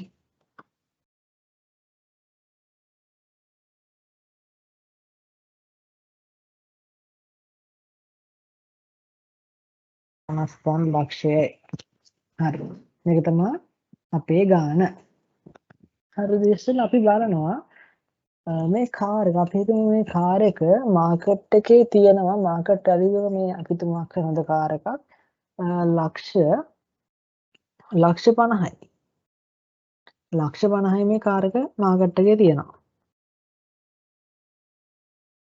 හරිද ඔයා ස්පෙයා වීල් එකක් කඩෙන් ගන්නවා නම් අපි මම ඇත්ත ගණන් දාන්නේ අපි හිතමු අපි මං ස්පෙයා වීල් එකක් කඩෙන් ගන්නවා නම් හොඳ එකක් රත්තරන් ස්පෙයා වීල් එකක් ගන්නවා නම් අපි හිතමු රුපියල් ලක්ෂ 2ක්වත් වෙනවා කියලා නිකමට හිතන්න හරිද අපි හිතමු එකපාරකට සර්විස් කරනාට කියන්නේ එකපාරකට සර්විස් කරන්න ගන්නවා රුපියල් ලක්ෂ 3ක් කියන්නේ අන්ත රත්තරන් දාලා තමයි ඒක සර්විස් කරන්නේ එතකොට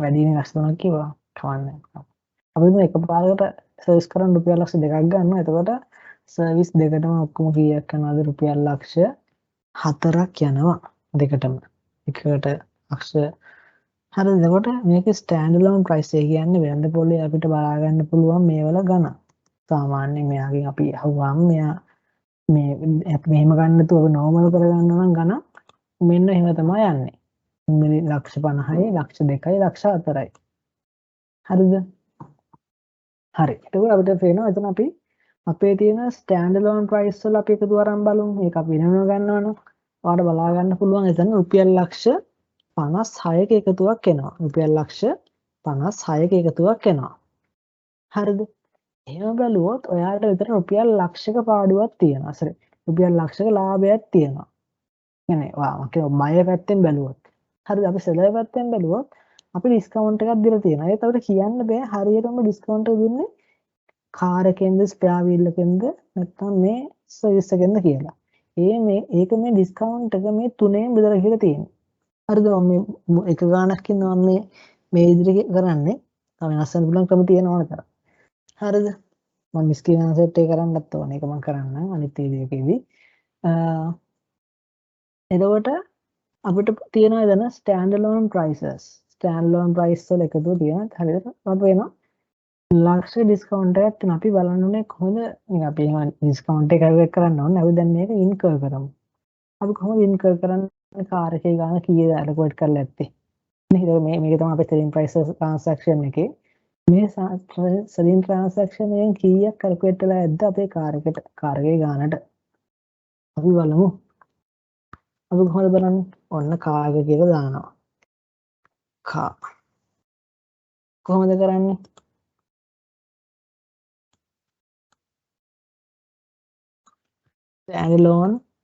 stand alone price divide by total standalone price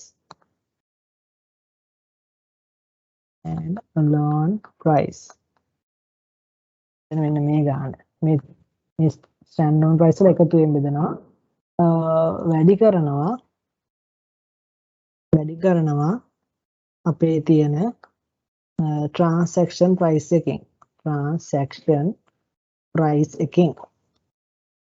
ඒක තමයි අපේ equation එක හරිද මම එකිනෙකට equation ලියන්න යන්නේ නැහැ මේ තමයි අපේ සමීකරණය. දැන් මේකේ ස්ටෑන්ඩඩ් ප්‍රයිස් එක කීයද? මිලියන 5යි. 2යි.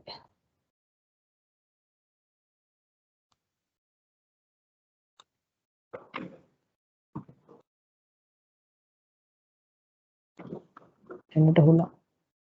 හරි. මිලියන 5යි. ඒක 3යි. ඩිවයිඩ් කරනවා කීයෙන්ද? අපේ ටෝටල් ස්ටෑන්ඩඩ් ප්‍රයිස් එක. කියන්නේ මේ තුනේම එකතුව. කීයද? 156යි. ඒක 3යි. ඇයි මේකට ඒක උන්නේ නැත්තේ?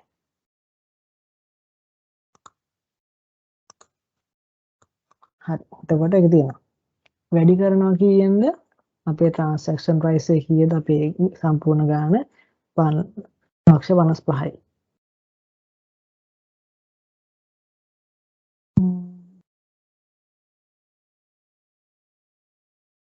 ආයෙත් පොඩ්ඩක් හිමින් වුණා එකපාරට. හරි. අපි බලමු උත්තරේ කීයද දෙන්නේ කියලා. මම ගන්නම් මෙතන නේ. මිලියන 5. 2යි 3යි. මිලියන 5 ඩිවයිඩ් කරනවා කීයෙන්ද? 5 ලක්ෂ 2යි 3යි. වැඩි කරනවා කීයෙන්ද? 5 ලක්ෂ 50 අපේ දෙන ස්ටෑන්ඩ් ලෝන් අපේ දෙන ට්‍රාන්සැක්ෂන් ප්‍රයිස් එකකින්. උත්තරේ කීයද දෙන්නේ? මෙන්න මේ වගේ ගාණක් එන්නේ. කියන්නේ ඩිස්කවුන්ට් අපි වරුවනේ බලන්න පුළුවන් අපේ ඩිස්කවුන්ට් එකේ මේක 90000කට ආසන්න ගාණක් තමයි කියලා කියන එක හිතා ගන්න පුළුවන්. 9000 නෙමෙයි සෝරි. ඔව් 9000ක් වගේ මට හිතෙනවා බලමු. අපි ඒ වගේ ස්පෙයා වීල් එකේ අනිත් එකේ කැල්කියුලේට් කරගන්න ඕනේ. ඉතින් මම දානවා මේ ගාණ ලින්ක් කරලා දාන්නම් මම නේ. හරි.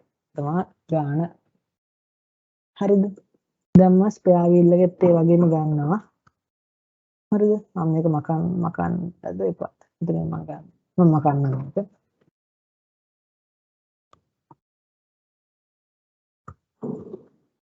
මේකේ ස්ටෑන්ඩඩ් ප්‍රයිස් එක ලක්ෂ 2යි. ඒ 2යි 3යි. ටෝටල් එකේ ස්ටෑන්ඩඩ් ප්‍රයිස් වල ලක්ෂ 56යි. ඒ 2යි 3යි.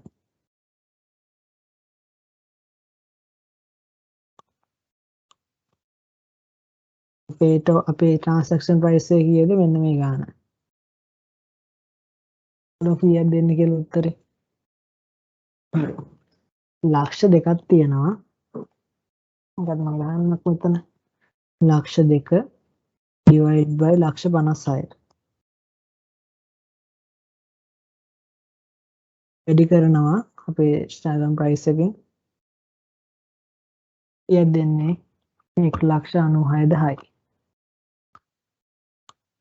මේක ලින්ක් කරනවා ලින්ක් කරද්දි කන්ෆියුස් වෙන්නේ නැහැ නේ ඔයගොල්ලෝ. හරි. එතන මේක ආවා. එතකොට අපි දැන් ස්පෙයා වීල් එකේ ට්‍රාන්සැක්ෂන් ප්‍රයිස් එකත් අස්සර අපි ඇලොකේට් කරන ගාණත් අපි හොයාගත්තා. හරිද? තේරුණාද? මම හිතනවා මේ ඉක්වේෂන් එකත් එක තේරෙනවා ඒක. හරිද? මොකක්ද මේ?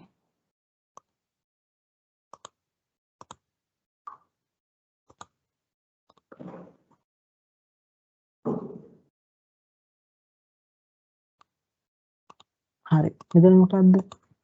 මෙතන ලක්ෂ 4යි. මේ දෙකටම මම ගන්න එකපාරේ.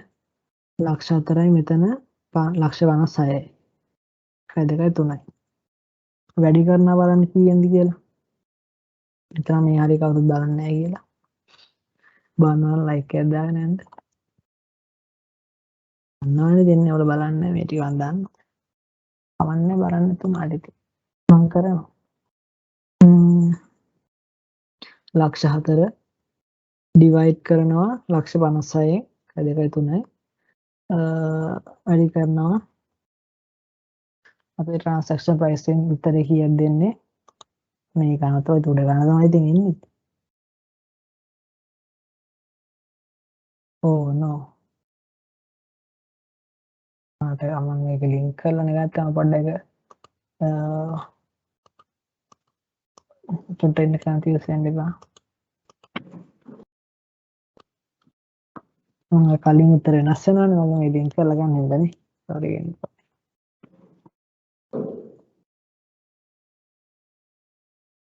තරයි 91.10යි 114 හරි හරිනේ මම අනිත් එක ඉක්මනට අතින් අරගන්න හරිද ඒත් එක මම හදන්න ඕනේ ලක්ෂ 2යි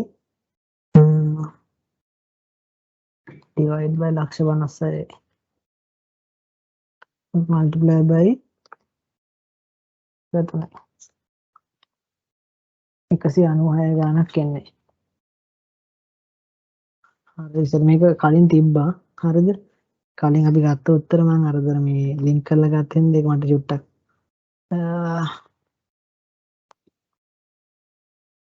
මිස් වුණා සෝරි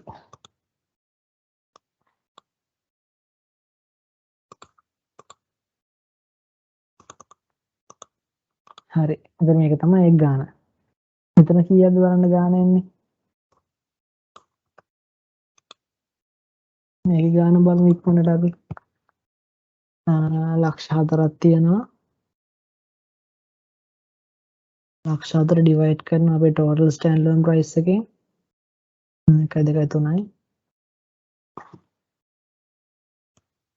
වැඩි කරනවා කීයෙන්ද අපේ ට්‍රාන්සැක්ෂන් ප්‍රයිස් එකෙන් බලමු වැඩි කරලා කීයද උත්තරේ එන්නේ කියලා උත්තරේ එනවා ලක්ෂ 4යි divide by standalone price into අපේ transaction price එක 392යි ගාණක් කියන්නේ 392යි 857යි හරිද මම හිතනවා මේක එකතුව අපේ මේක එයි කියලා මම හිතනවා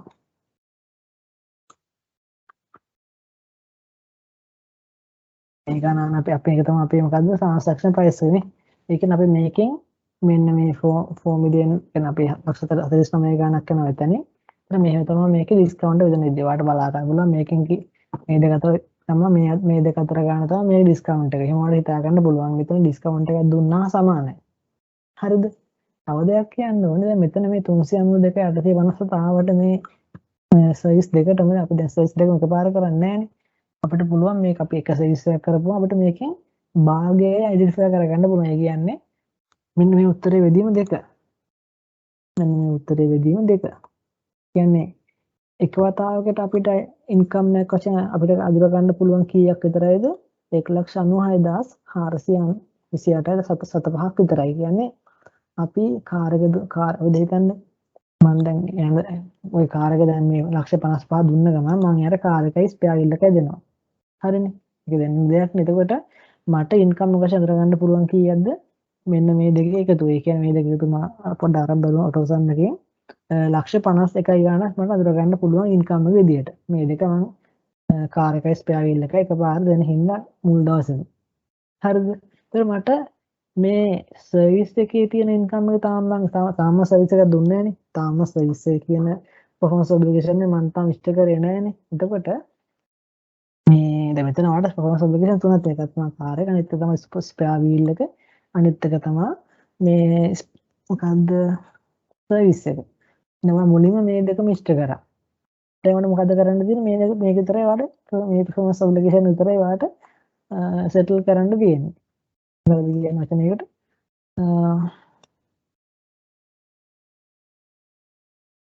fulfill satisfy වෙන්න තියෙන්නේ මේක විතර. ඒතර අපි හිතන්න දැන් අපි මේ අවුරුද්දේ කිසිම සර්විස් එකක් කරගන්නාවේ නැහැ කියලා. එතකොට මේක මේ අවුරුද්දේ අපේ balance sheet එකේ පෙන්නන්නේ අපි ඒක current liabilities වල පෙන්නනවා. අපේ pre advance කියලා පෙන්නනවා අපි මෙන්න මේ ගාන. sales advance වශයෙන් අපි ඒක පෙන්නනවා. ඉතින් අපි අනිත් අවුරුද්දේ ළමයා එක මේ wash එකක් කරගත්ත කියලා එක සර්විස් එකක් කරගත්ත කියලා හිතන්න. ඒක අපිට අනිත් අවුරුද්දේ අපිට මේකෙන් බයක් ඒ කියන්නේ 1,96,000 ගාණක් අපිට අයිඩෙන්ටිෆයි කරගන්න පුළුවන් ඒ P&L අපිට ඒ P&L එක අඳුර ගන්න පුළුවන් අපේ ඉන්කම් එකක් විදියට. ඒත් අපිට තව මේ වගේ ගාණක් ඉතුරු වෙනවා. මොකද එකපාරේ මේ සර්විස් කරගන්න ආයතන අපිට එයා ඊළඟ අවුරුද්දෙත් සර්විස් කරගන්න ආවට පස්සේ තමයි මේ 1,96,000 ගාණ කරලි වෙලා මේ සම්පූර්ණ අපේ ට්‍රාන්සැක්ෂන් එකේම ප්‍රයිස් එක අපිට ඉන්කම් එකක් බවට පත් කරගන්න පුළුවන්. හරියට බැලුවොත් මේක ඉන්කම් එක රෙකග්නයිස් කරන්න අවුරුදු 3ක් යනවා සම්පූර්ණයෙන්ම. තේරුණාද? හරි. මම හිතනවා තේරුණා කියලා. මම පොඩි එක්සැම්පල් එකක් කරේ අපි කොහොමද මේ allocate කරන්න කියලා. මම allocate කරන ගමන් ඔයාලට මම පස්වෙනි ස්ටෙප් එකේ දේරුස් කියලා දුන්නා. අපි මේක මේ අපේ ඉන්න performance obligation satisfy වුණාට පස්සේ තමයි අපි අපේ තියෙන income අඳුරගන්නේ කියලා. අපි දැන් ආයෙ මෙතනට යමු. හරි. අපි දැන් කිව්වා මෙතන recognizing revenue as performance obligation නා satisfied මම ඒක අර ගානෙත් ඔයාලට කියලා දුන්නා. එහෙම නේද? ඔයා කියලා දුන්නා. ඉතින් අපි අර කාර් එක දුන්නාම අඳුරගන්න. අපි සර්විස් එක කරම තමයි ඉතින් අපි income එක අඳුරගන්නේ. හරිද? ඒක තමයි කරලා තියෙන්නේ. එතකොට එතන කියනවා performance obligation are satisfied as the control. Sorry.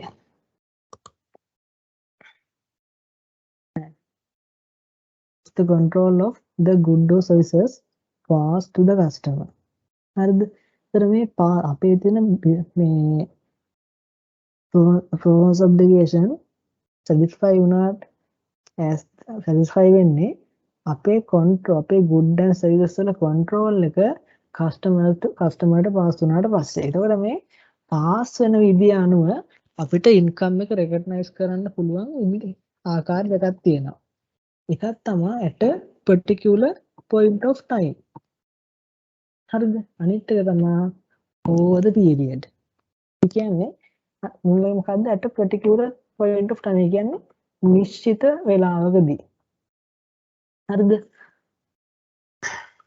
අනිත් එක over the period එක නම් කාලයක් තිස්සේ. හරි. මම හිතනවා මේක පොඩ්ඩක් අයිඩියා දෙන්න එක්සැම්පල් එකක් කියන්න කලින්. As the legal title pass to the customer. ඒ කියන්නේ අපේ නීතිමය තත්ත්වය යාට පාස් වුණාට පස්සේ එකක්. හරිද? As the customer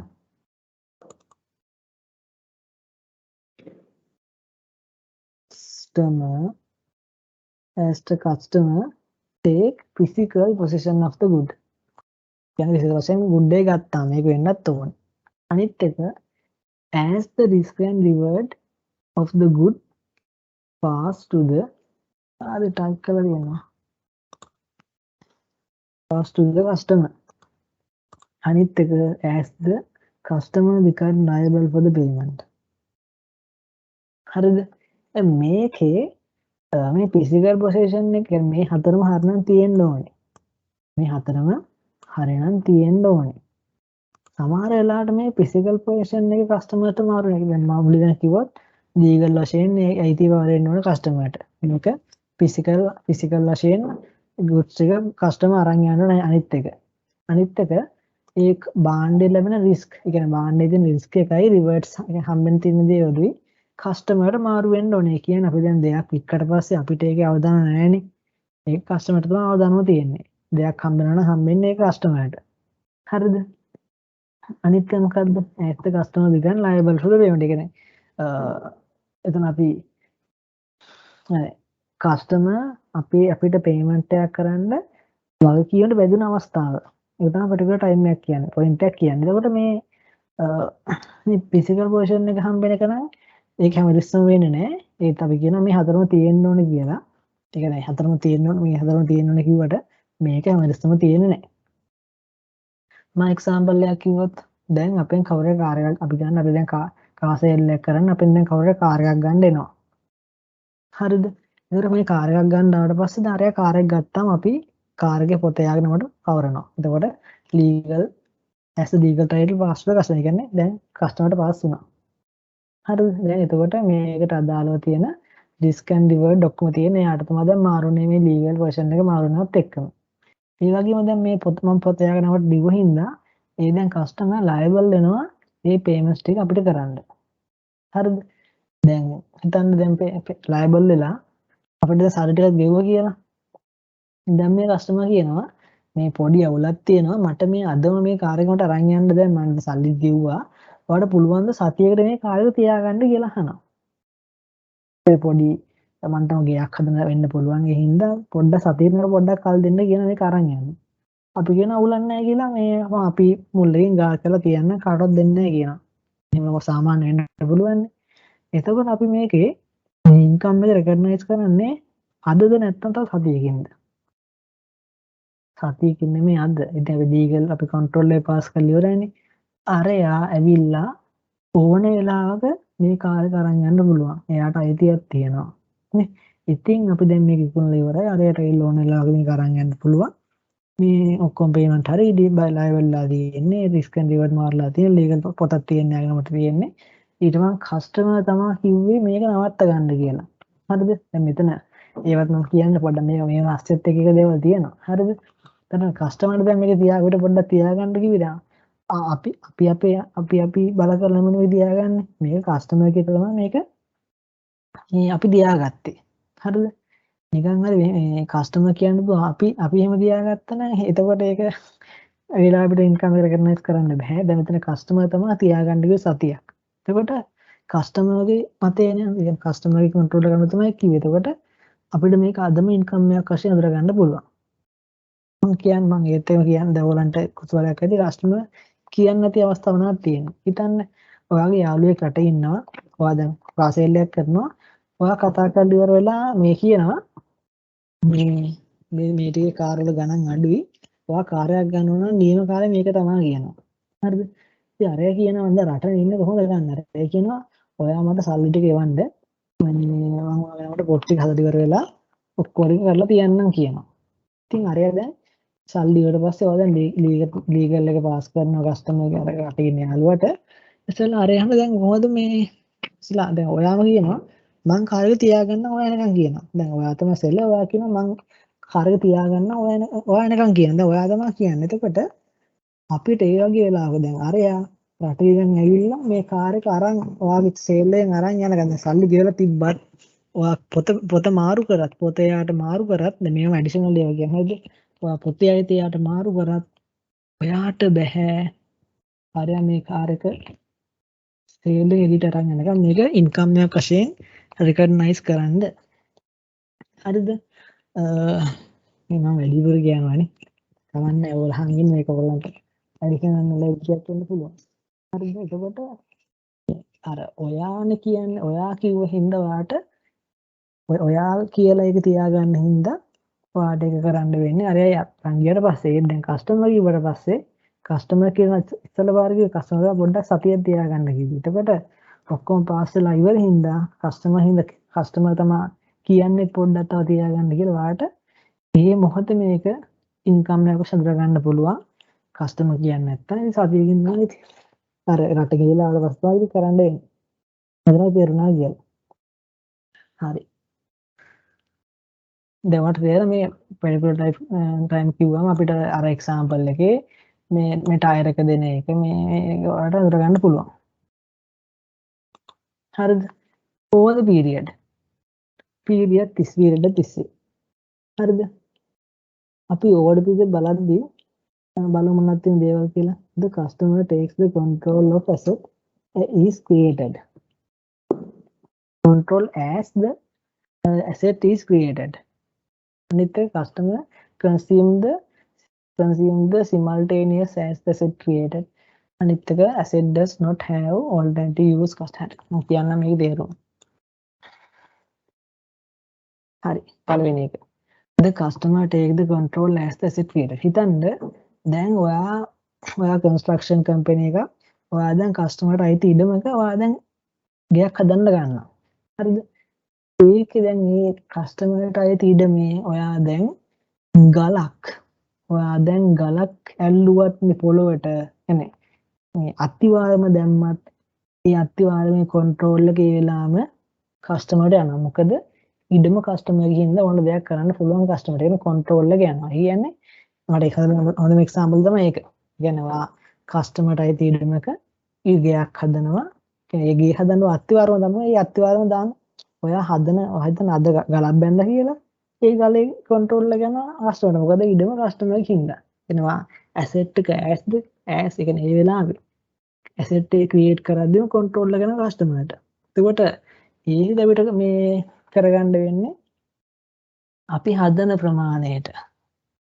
කියන අපි දවස අපි දැන් අපි බිල්ඩින් එකේ මේ මුල් දවසේ උරුනේ 110ක්. ඒකට 110ක් ඉන්කම් එක මේ අඳුර ගන්න පුළුවන්. එහෙනම් අපිට ඒක කාලයක් තිස්සේ අපිට percentage එකක් අපිට අඳුර ගන්න පුළුවන් 100ක් දක්වා. අනිත් එක as the customer consumes simultaneous as the asset period. ඒ කියන්නේ කස්ටමර් ඒක අපි හදන්න පාවිච්චි කරනවා. කියන හිතන්න අපි තට්ටු 10ක ඉඩම මේ බිල්ඩින් එකක් හදනවා. අපි මුල් තට්ටු හදන ගමන් මෙන්න කස්ටමර් පාවිච්චි කරන්න ගන්නවා. ඒත් අපිට ඒක මුදල් ගන්න අපිට තට්ටු තව 10ක් තියෙනවානේ. තට්ටු හදන්නේ තට්ටු දෙකක් දැන් පාවිච්චි කරගන්න යන. ඒ කියන්නේ අපි හදන ගමන් අර දැන් පාවිච්චි කරගන්නවා. අපි දැන් බිල්ඩින් එකම හදන්නේ බිල්ඩින් එකේ පාර්ට් එක හදන් ඉද්දි අරයා ඒකේ පාවිච්චි කරන්න පටන් ගන්න. එතකොට අපිට ඒ පාවිච්චි කරන්න පටන් ගන්න තට්ටුවට අදාළව අපිට ඉන්කම් එක රෙකග්නයිස් කරන්න පුළුවන්. අපි තුමු තට්ටු 10ක් තියෙනවා. තට්ටු 10ටම ගන්නවා ගාන මිලියන 10ක්. පාට එක තට්ටුවක් දැන් කන්සියුම් කරන්න ගත්තා නම් කස්ටමර් පාට පුළුවන් මිලියනක් රෙකග්නයිස් කරන්න පුළුවන්. හරි. අනිත් එක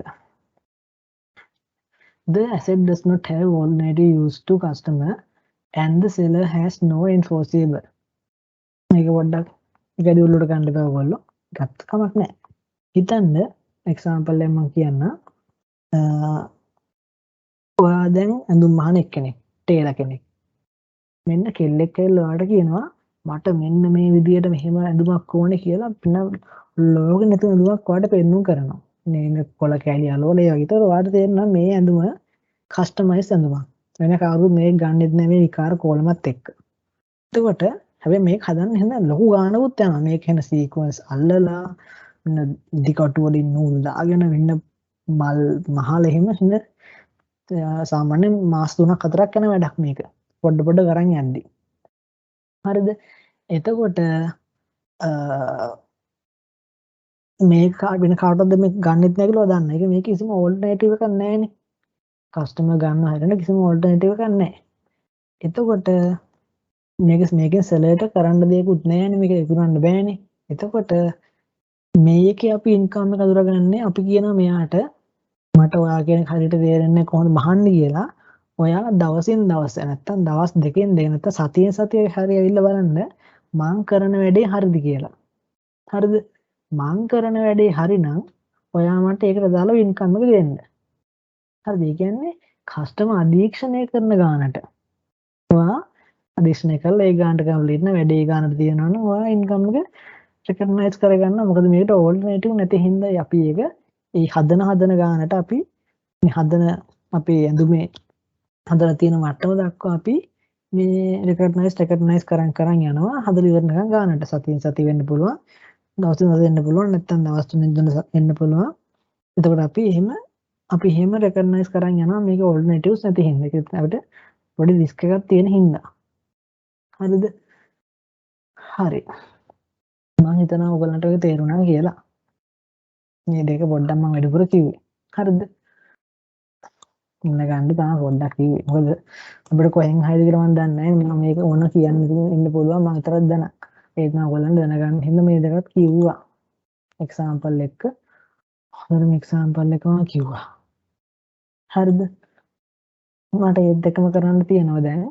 කොන්ට්‍රැක්ට් කොස්ට් එක ගැන. කොන්ට්‍රැක්ට් එකට දාලා තියෙන කොස්ට්. හරි දෙකක් තමයි cost to obtain the contract. අපි කොන්ට්‍රැක්ට් එක ගන්න අපිට කරන්න පිළිවෙල.